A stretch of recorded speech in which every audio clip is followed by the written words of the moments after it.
Hey guys, my name is Rayhan and I have a gaming addiction. So it all started in primary school where my brother first introduced me to the game Ragnarok Online. Still best game ever. It just built on that ever since. I think when I was younger there were still limits put onto me by my brother. He'll be like, no, you can only play for an hour, so then that's all I got. But as I grew older, from primary school playing Ragnarok Online, Maple Story, Gunbound, O2 Jam, a bunch of console games, Final Fantasy. It then moved on to high school where I was still playing these games. Maybe not so much of the console games, but I was still playing online games. I still played Ragnarok Online. I played even more Maple Story with my friends.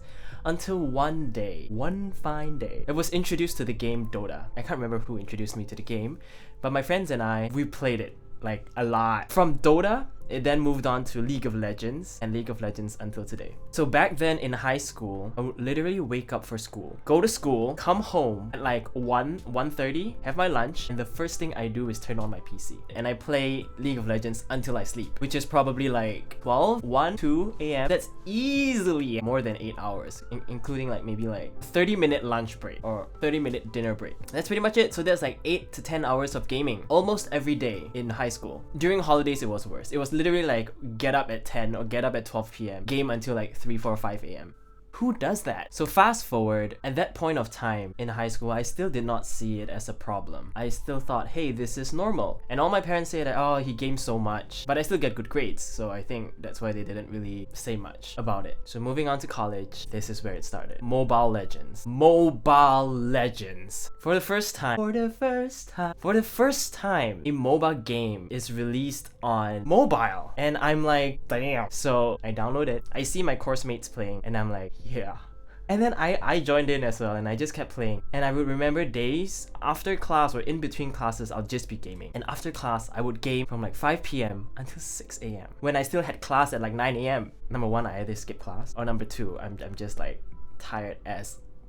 And that went on for a while until I don't remember what happened or what triggered me. But I was just thinking like, how much time am I actually spending on this game? And that amount of time I spend gaming, could I be doing something else? Because it's literally a lot of time spent on the game. I'm in a music course and we have to learn new music and I sing. So I have to learn new songs every week. And there would be times where just before our weekly performance, I still haven't got my lyrics down. But then I'll be gaming. You know, it's like the day before an exam. You know you haven't studied enough, but you're still gaming. And logically speaking, it's like, why? Is the game more important than your education? Is it more important than trying to get the most out of your education? Is it more important than your priorities? Is it number one priority out of everything else? The simple answer is no, but I couldn't stop.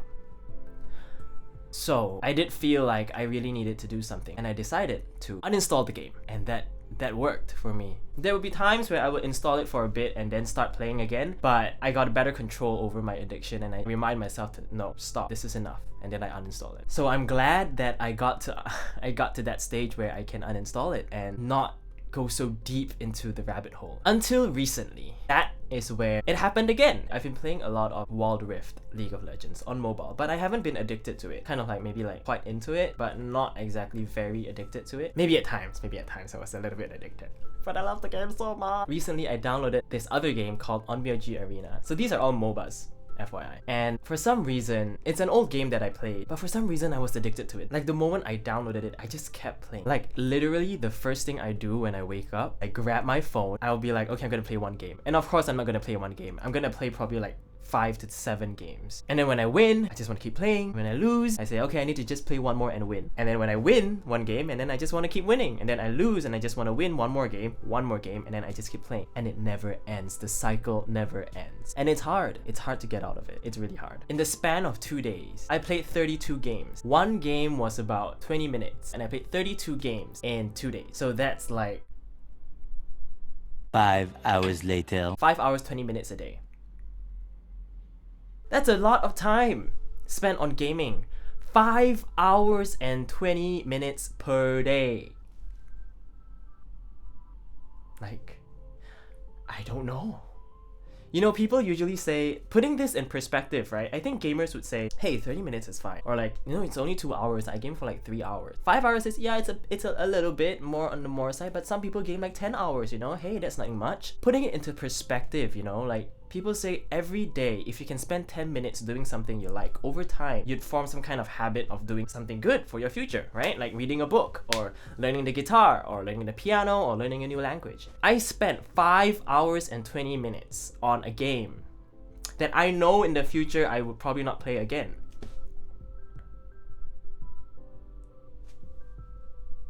I don't know. Yeah.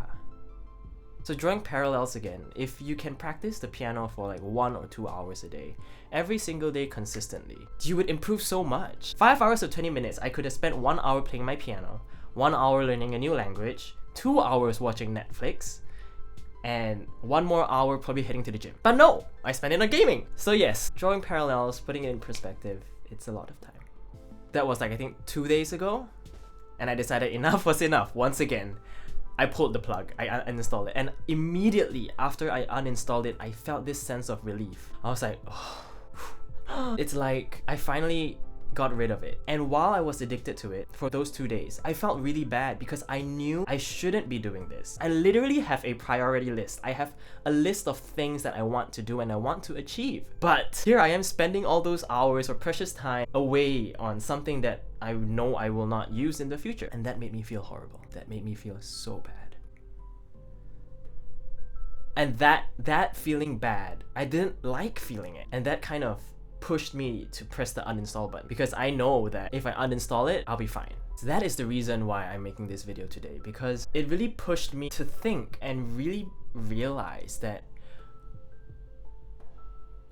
I have an addiction, or I am prone to an addiction, this gaming addiction, which I think is not really mentioned about in society. The first thing we think about when we talk about addiction is like drug addiction, alcohol addiction, gaming addiction.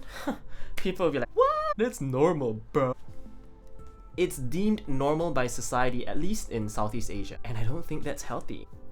I am not saying that gaming is bad. Gaming is definitely good and can benefit us in a lot of different ways, but too much of it is really bad. In addition to that, like nowadays, parents are just like, hey, I got an iPad, give it to the kids, watch shows, play games. And kids nowadays as young as like 5 or 6, they're just like, I want iPad, I want iPad. Now, I wouldn't say they're addicted. I think some are, and I honestly don't know what would happen when they grow up if there are no controls, or people don't set proper limitations, they don't set boundaries, and there's no balance. So I'm really worried for the future generation, and even the current generation actually. People who are addicted to gaming but don't know. A lot of times, I think this goes with like any kind of addiction. People who are addicted, they don't know that they're addicted. So if you do know somebody who you think games a lot and might be addicted to gaming, talk to them. Weave it into the conversation and say like, hey, do you think you might be addicted to gaming? Because trust me, nobody likes to say, hey, I think you're addicted to gaming, huh? Like, huh? The first reaction would be, no. Been there, done that. So I think the first step to battling addiction is to be aware. To be aware that such a thing exists.